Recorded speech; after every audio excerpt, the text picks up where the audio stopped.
Mike Owens here. Today I'm joined by Adrian Yanez, who returns to action, UFC 287, facing Rob Font in Miami, Florida. Adrian, great to sit down and chat. How are things for you today? Man, I'm doing great, man. And I get excited. I keep getting really excited that I got a fight in front of me. I've been wanting a fight for a long time, and I got a really big name in front of me, and I'm pretty excited, man. Yeah. You seem very excited, and one kind of difference in the pattern is your first five fights in the UFC have been on fight night cards. This is Mhm. obviously taking place in a bit massive pay-per-view with the title fight ahead of it. Does anything change at all? Is there any extra anticipation going into this one?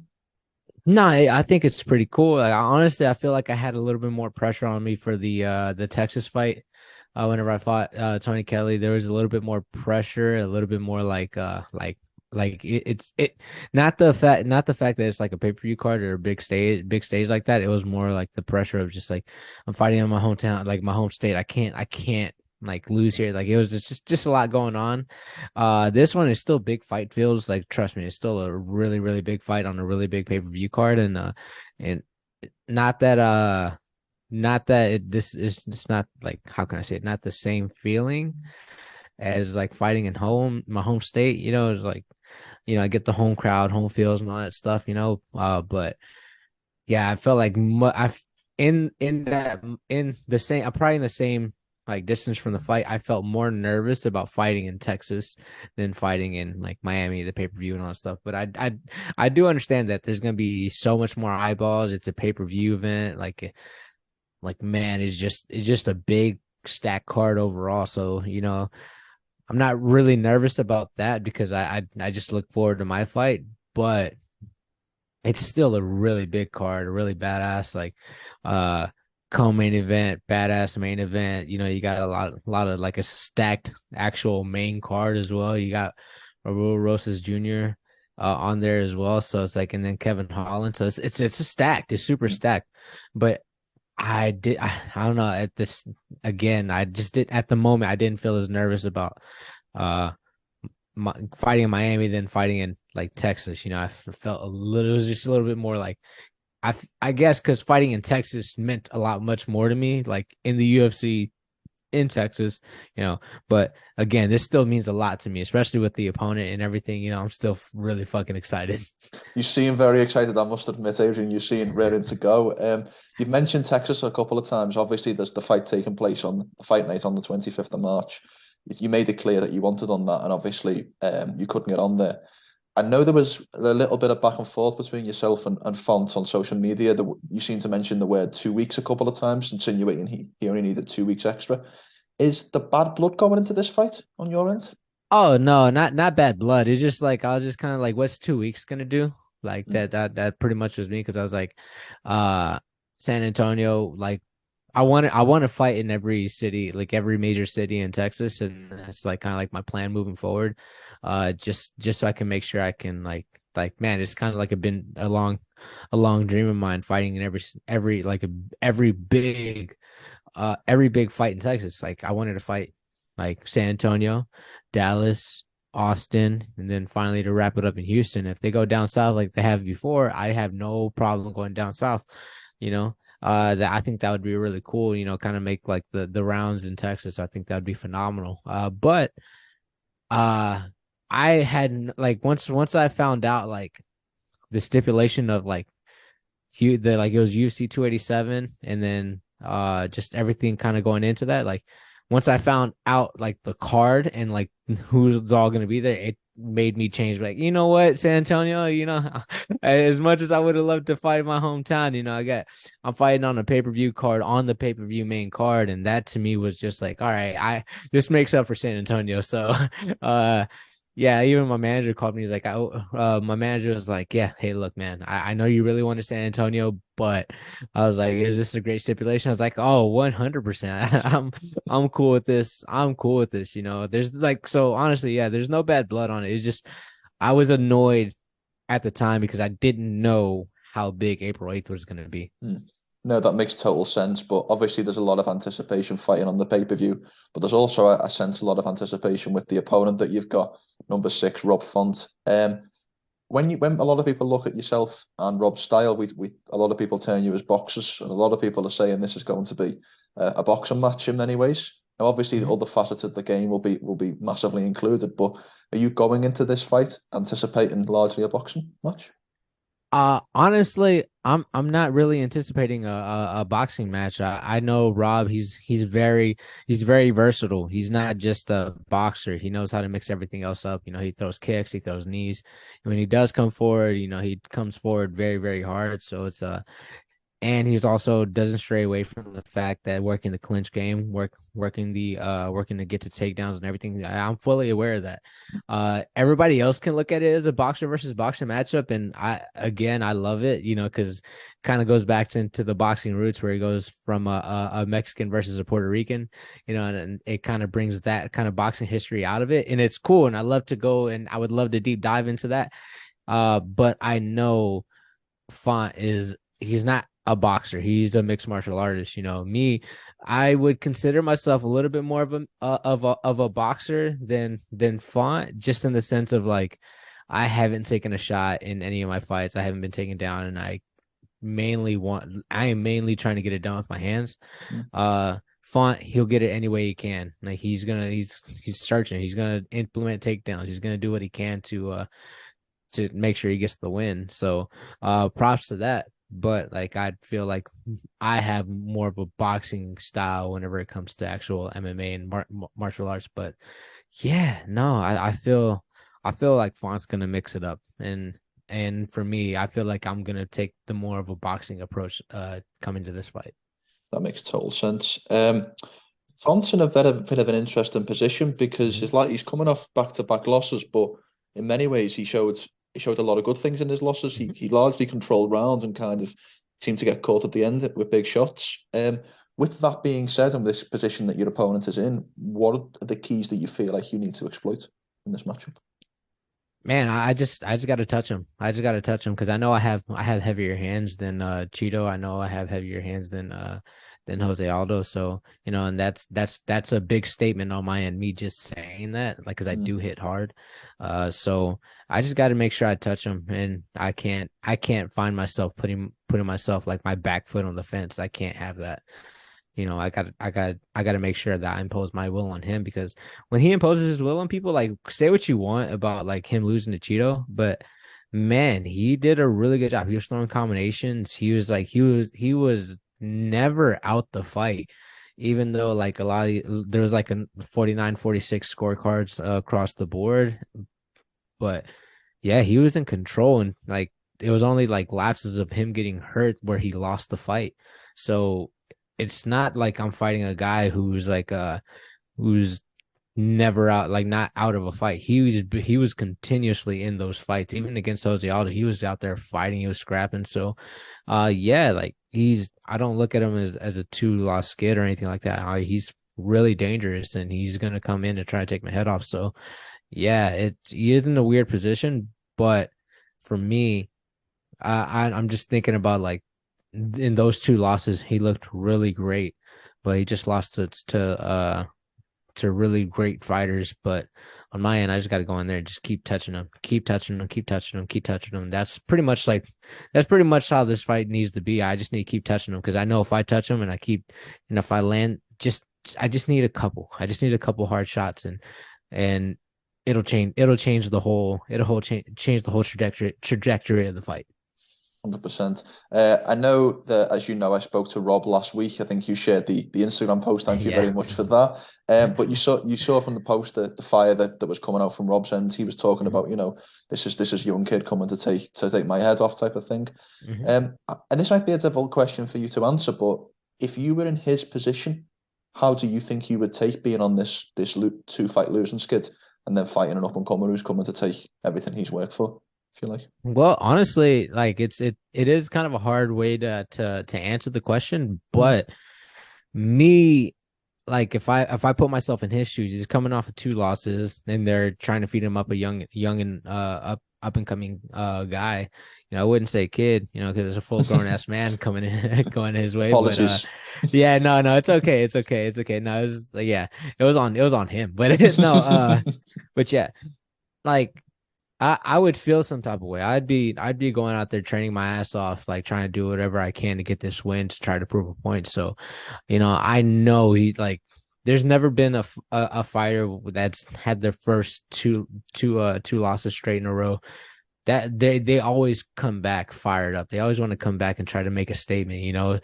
Sometimes it's worked for them, sometimes it hasn't. And this is going to be another time where it doesn't work out. Because I'm out here training because I know that he's training his ass off. He's taking me super serious because he knows I have power in my hands and he knows he has power in his hands and he's trying to make sure that I don't take his spot because again he's getting a little bit older and he's kind of been in some wars and all that stuff and he's taking some hard shots and I think he's kind of realizing that this is like almost like his last run at the title if he can get to it and I'm that guy. I'm that guy that's going to be standing in front of him. But the way I'm looking at it is he's standing in front of me, trying to make my way to the top. So, yeah, it's I explained that a little bit way easier than what I thought it was going to be. No, you explain. It was a difficult question. I didn't know how you'd be able to answer it, but I was just interested to know what you think your mentality would be like in a similar position.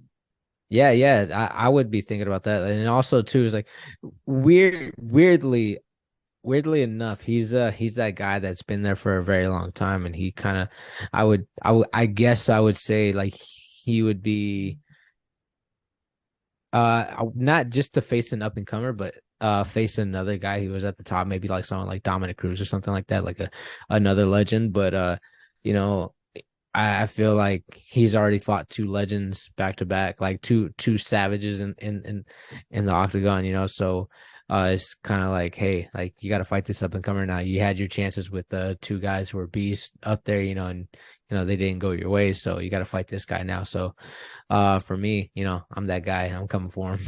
Of course. Look, you're undefeated in the UFC. Perfect 5-0 record since joining the promotion.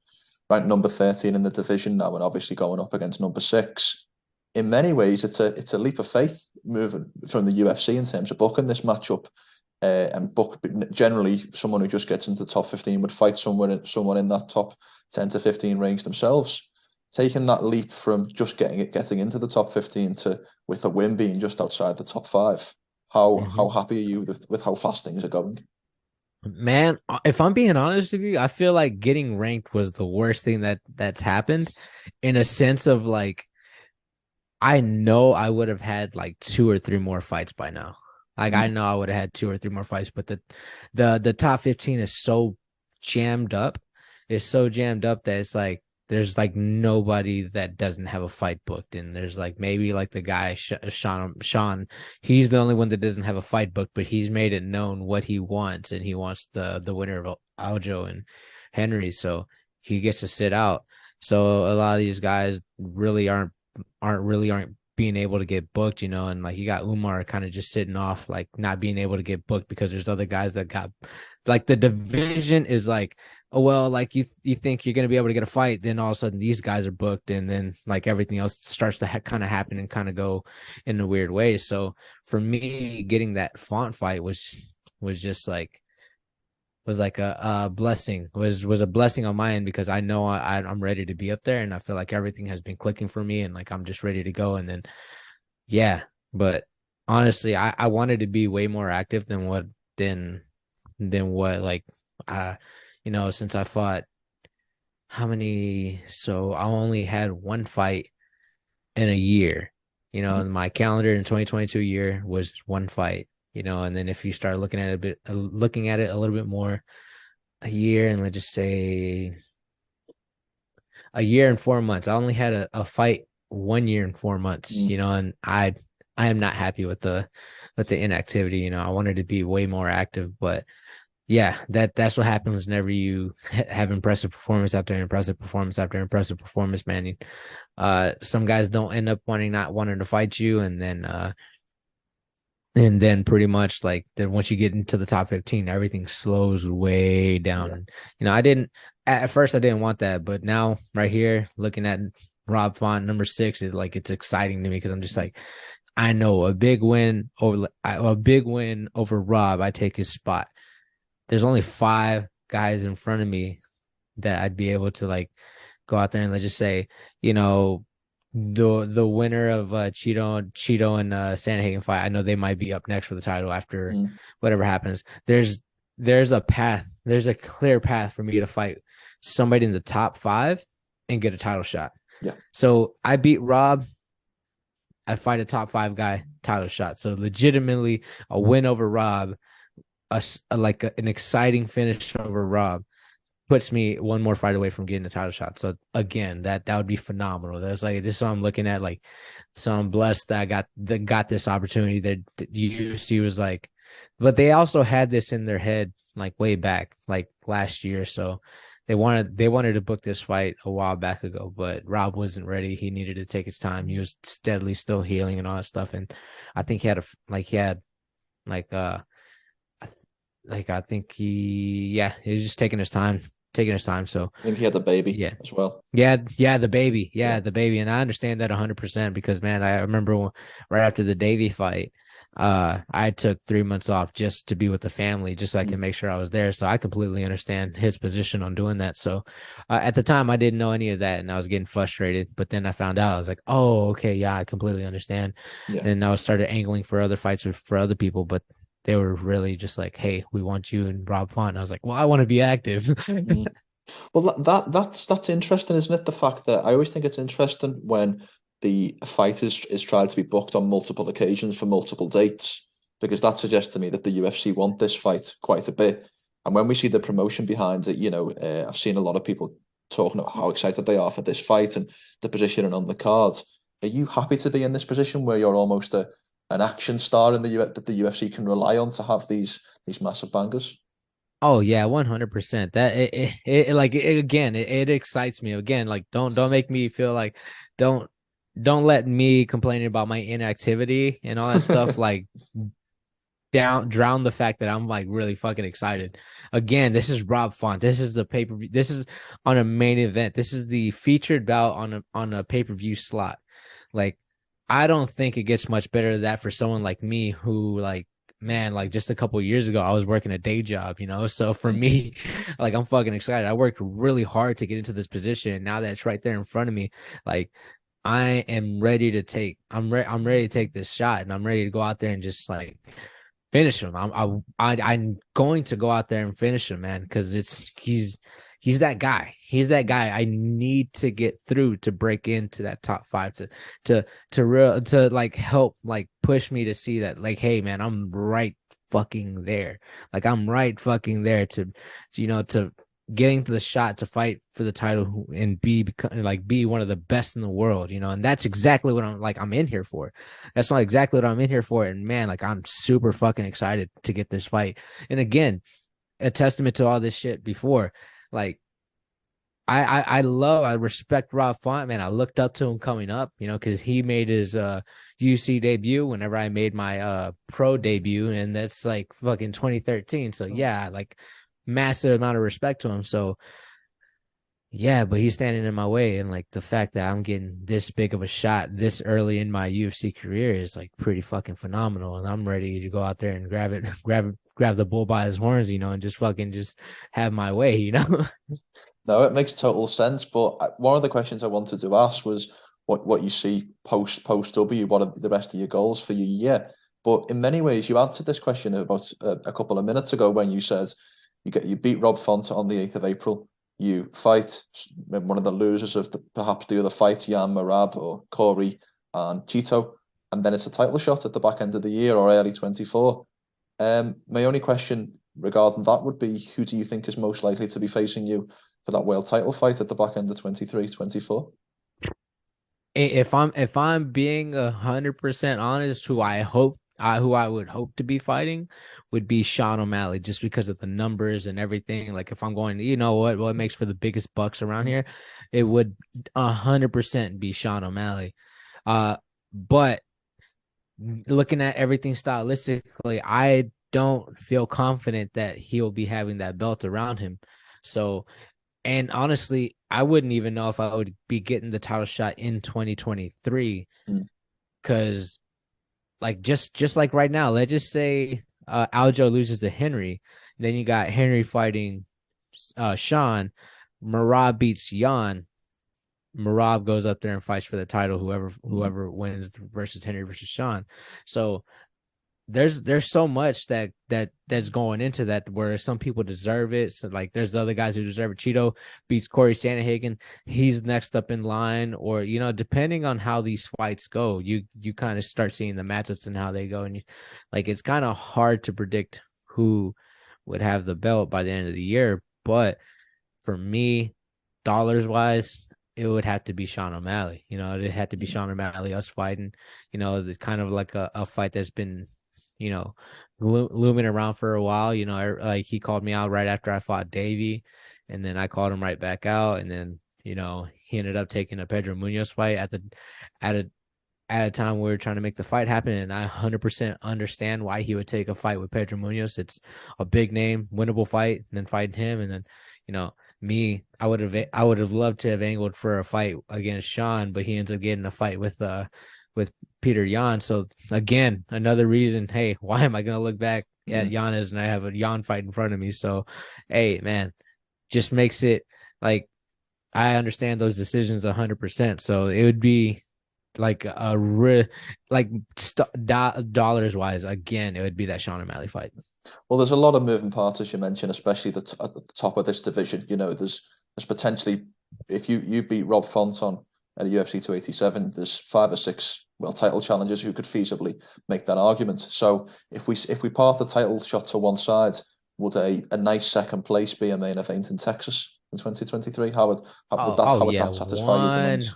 100%. I would love to do a main event in Texas. I don't, man, like I didn't even let you finish your question. 100%. I would love to main event in Texas, man. Whether whatever happens, because there's a lot of things that could happen.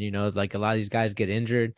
Everybody has a tough fight in front of them. Cheeto Vera has Corey Sandhagen, got Marab versus John up. You don't know what type of like damage their bodies are gonna take.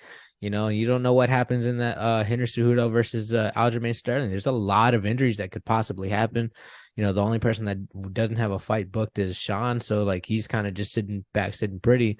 I go out there and make it look easy. You never know, man. They might just be like, all right, interim fight, because most of these guys are going to be out for a while, and get our next title challenger, and we could main event in Texas or Arizona where he's from, and it'd be fucking solid numbers. But yeah, I would love for it to be in Texas, so uh but yeah, no, main eventing in Texas, even if it's a fight night, 100% I would love to do it here. Yeah, Texas has given me so much, and like the Texas fans just like is just amazing. I love it.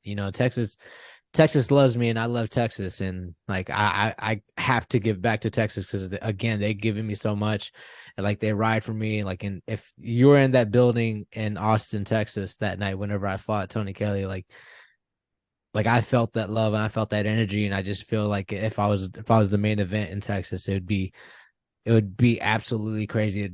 It'd be absolute bonkers. So, the roof would literally probably blow off that place, and I would be 100% ready to take advantage of that. I love it. I love it. Well, I'm sure the prime focus is UFC 287 and Rob Font is firmly on the Yeah. mind for the next 5.5 weeks. Adrian, thank you so much for your time. It was great to sit down and chat as it always is. And if we don't speak before, I wish you the best of luck for UFC Thank you 287. so much. Thank you so much, sir.